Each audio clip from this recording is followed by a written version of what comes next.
Hey guys, what's going on? It's Eli, back with another review video, and finally, I am reviewing, and what I've been wanting to review, and especially, continuing on celebrating the return of Futurama, of course, and that being the crossover episode with The Simpsons and with Futurama, Simpsons-O-Rama. Yes.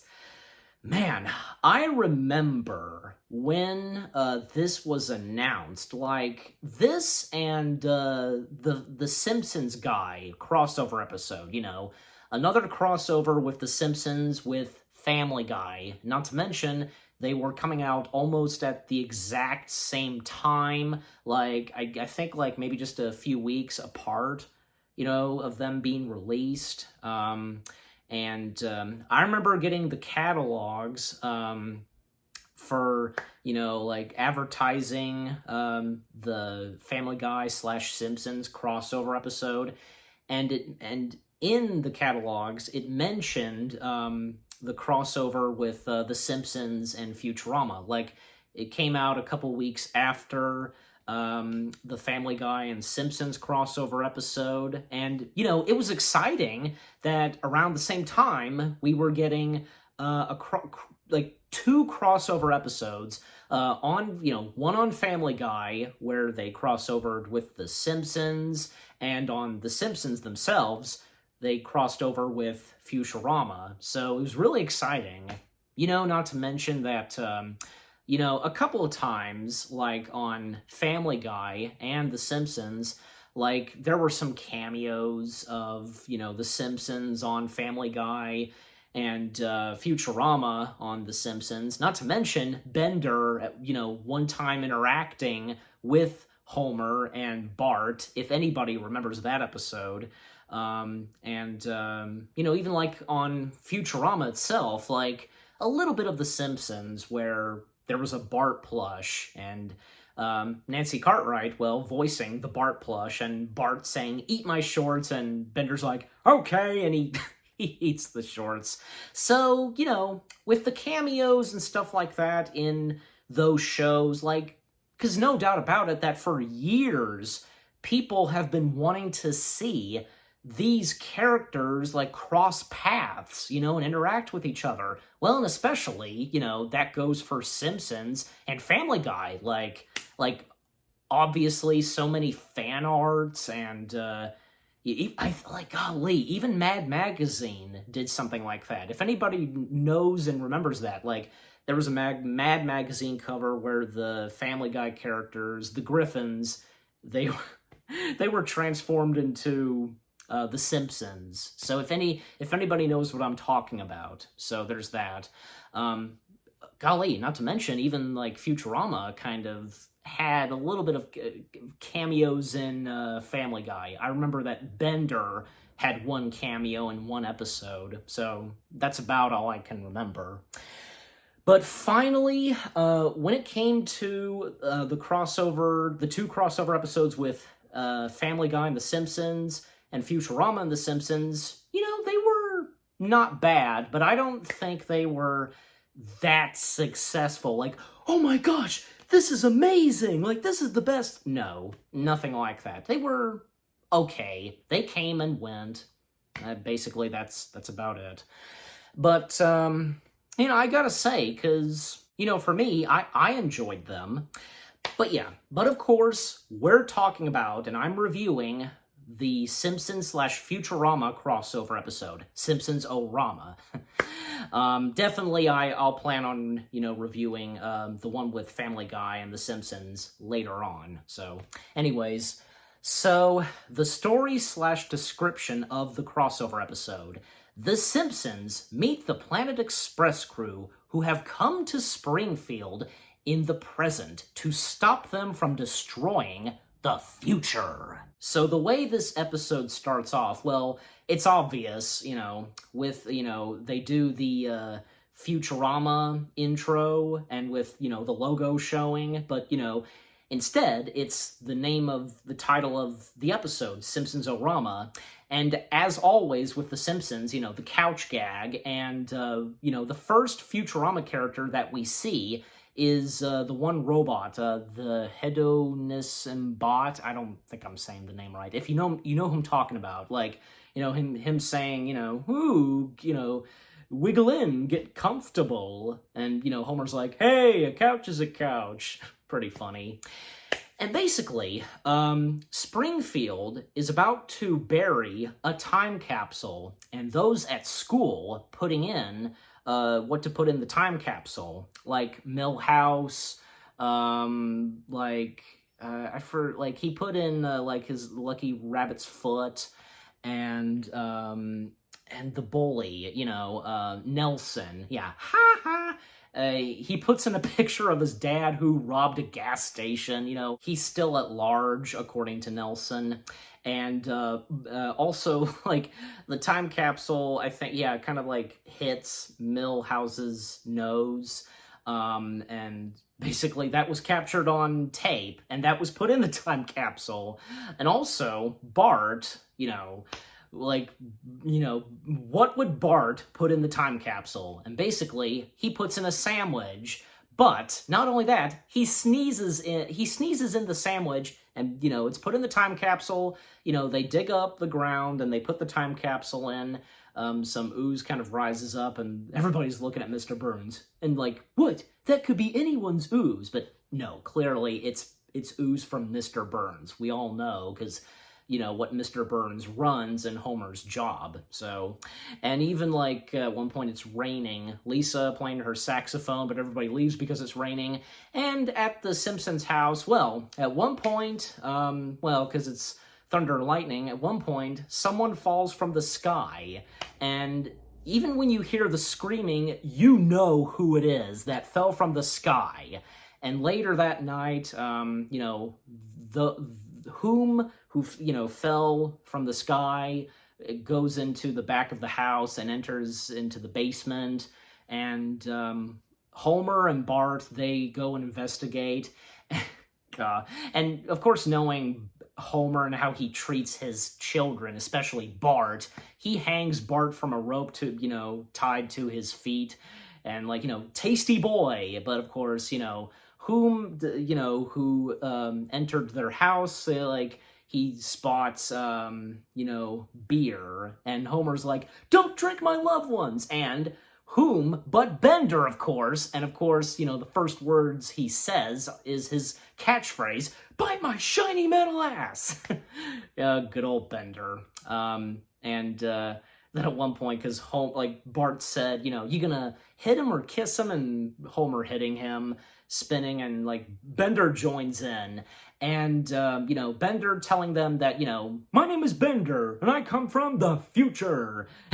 And pretty funny, because Homer asks him, "Okay, prove it. What happens to Homer Simpson in the future?" "I don't know. You die?"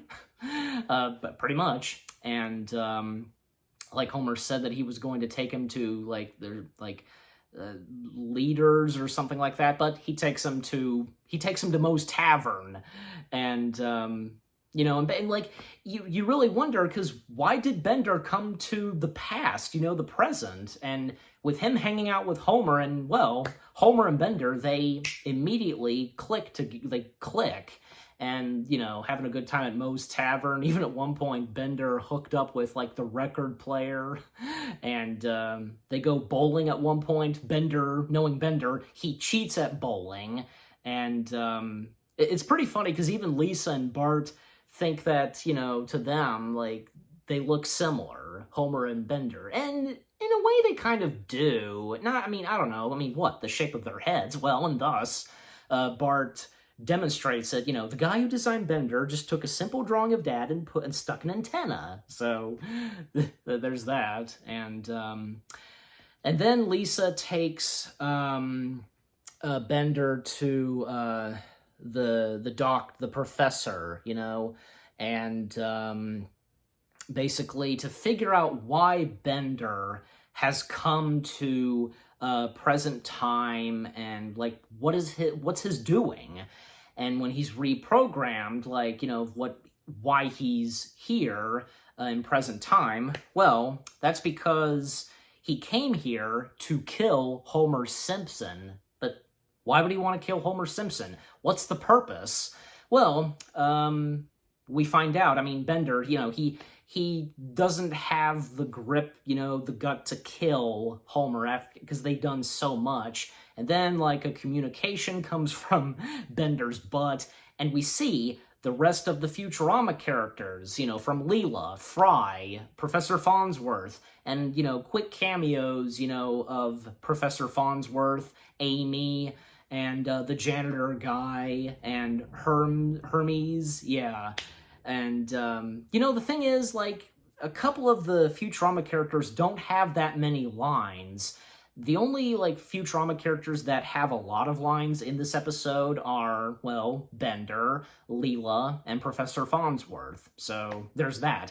And Dr. Zoidberg. I almost forgot to mention Dr. Zoidberg, because, like, he doesn't have that much of an appearance, and besides, like, when he shows up as, hey, robot, looks like everyone gets a turn. This concludes my appearance. And so, the reason why Homer Simpson must be executed is because in the future and in New York, mutant, vicious rabbits are causing disaster, tearing apart New York, and they have Homer's DNA.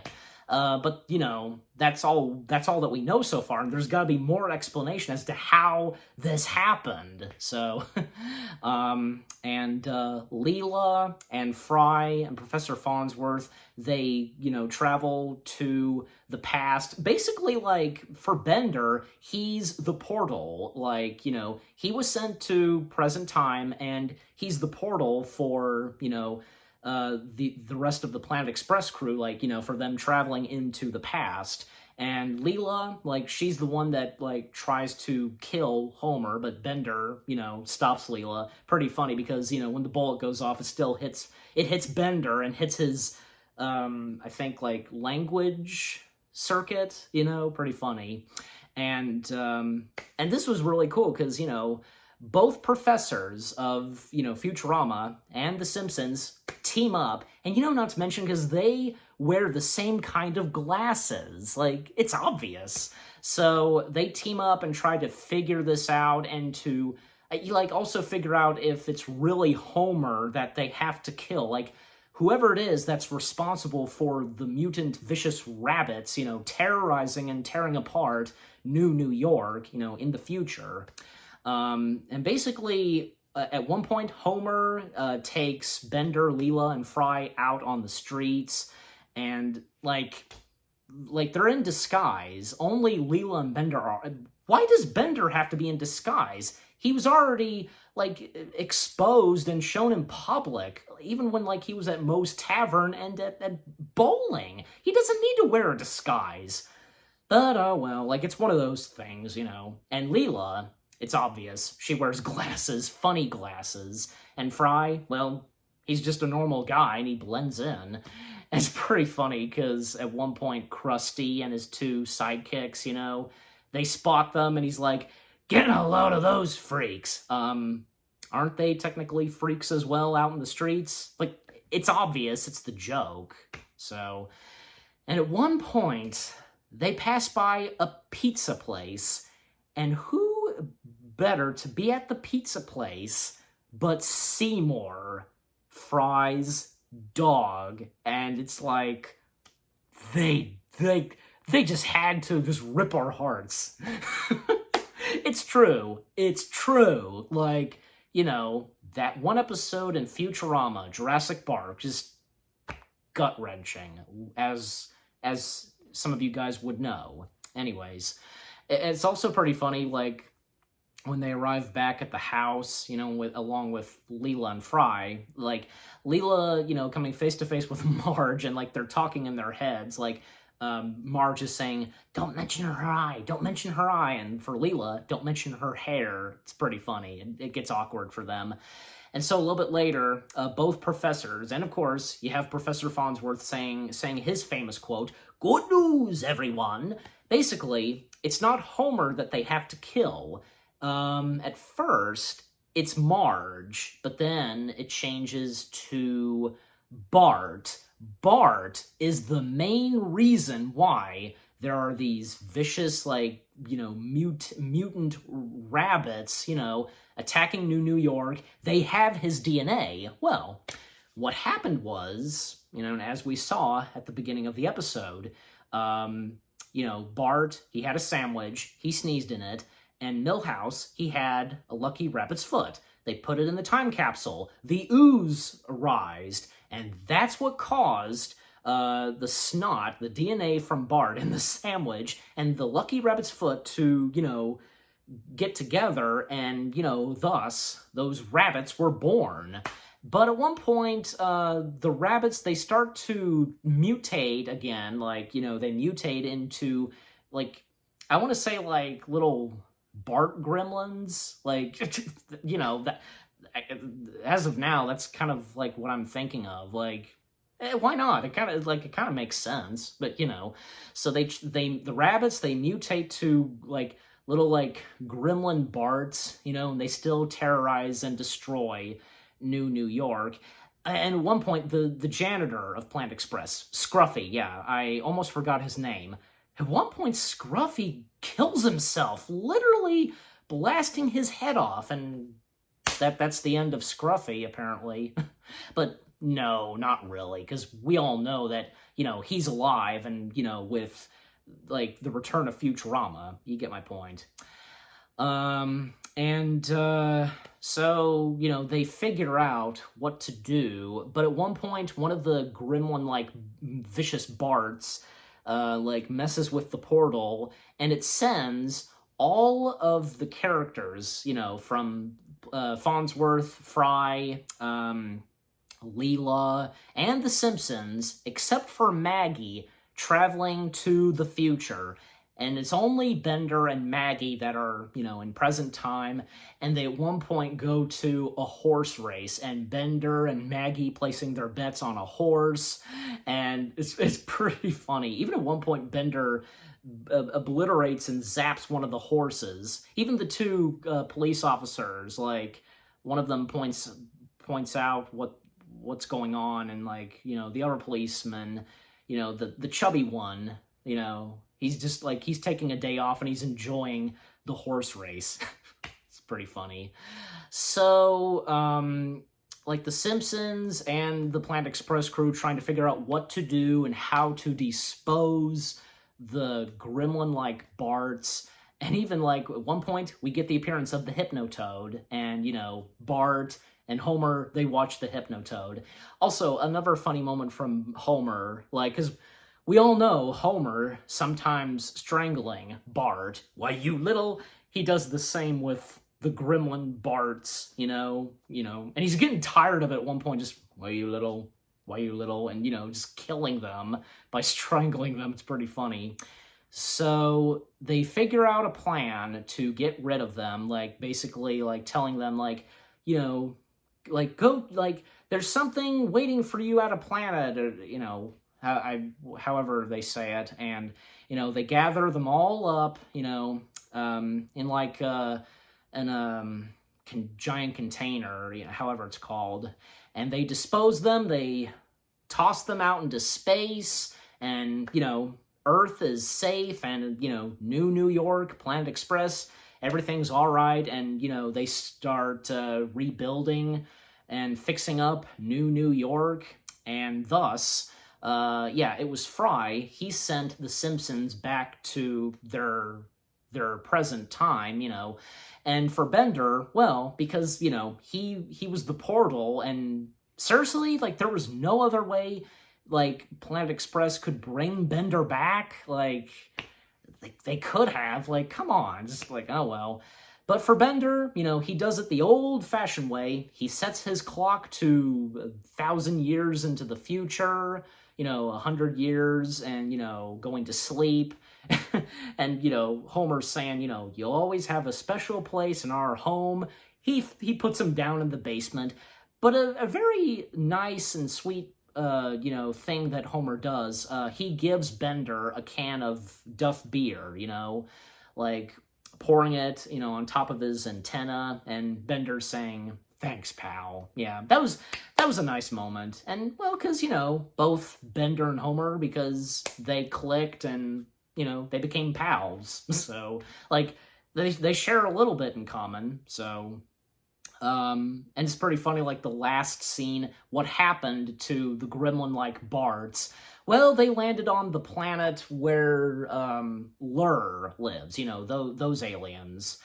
And wouldn't you know it, we get the appearance of, those aliens from The Simpsons, the tentacles and the one eye.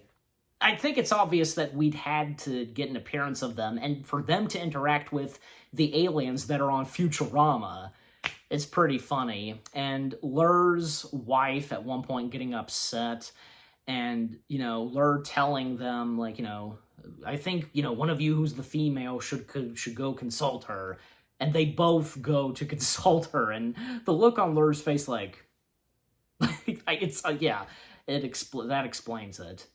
And it's pretty funny, like, well, we get one more of, like, the Simpsons intro and music, but, with combining Simpsons characters in the Futurama intro. It's pretty funny, and, with the Futurama logo and below the logo, because they have texts, and, like, it says, we're done doing smash-ups, but obviously not. They're doing it as the intro rolls and the credits are rolling, and Homer's singing, and then, Homer's saying, okay, that's it, we're done. And yeah, they're done with this smash up and Futurama, blah, blah, blah. So, Simpsons-O-Rama, I thought was a pretty good crossover episode, and I know that it's probably not the best, and right next to the Family Guy / Simpsons crossover episode, Simpsons Guy, but for me, I think that both are decent and fun to watch, and, they both have some pretty good funny moments, and for Simpsons-O-Rama, yeah, definitely it has some really good funny moments. Well, and, for one that is not funny, they had to do it, because, they just literally wanted to rip your heart out, the cameo with Seymour. It's obvious. But yeah, with its funny moments and the interaction with the Simpsons and Futurama characters, and also some of the Futurama characters have, saying their famous lines, most notably Bender and Professor Farnsworth. We all know their famous lines.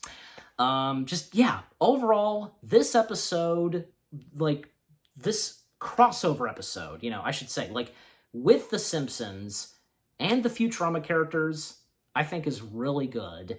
And, to anybody who are huge Simpsons fans and Futurama fans, and when watching this episode, like, yeah, because I've no doubt that they've really enjoyed this episode, including me. And I'm giving this episode 10 out of 10 stars. Yes, 10 out of 10 stars for Simpsons-O-Rama. And what about you guys? What did you think of the crossover episode itself, with the Simpsons characters and the Futurama characters coming together in Simpsons-O-Rama? And what did you think of my review? Leave comments and give this review video a like, as always. So, with all that being said, thank you very much for watching. I hope you guys enjoyed my review of Simpsons-O-Rama. More review videos coming your way. They're going to be awesome. Keep looking forward, and I'll see you guys in the next video / review. Take care, and peace out. More Futurama reviews are on the way.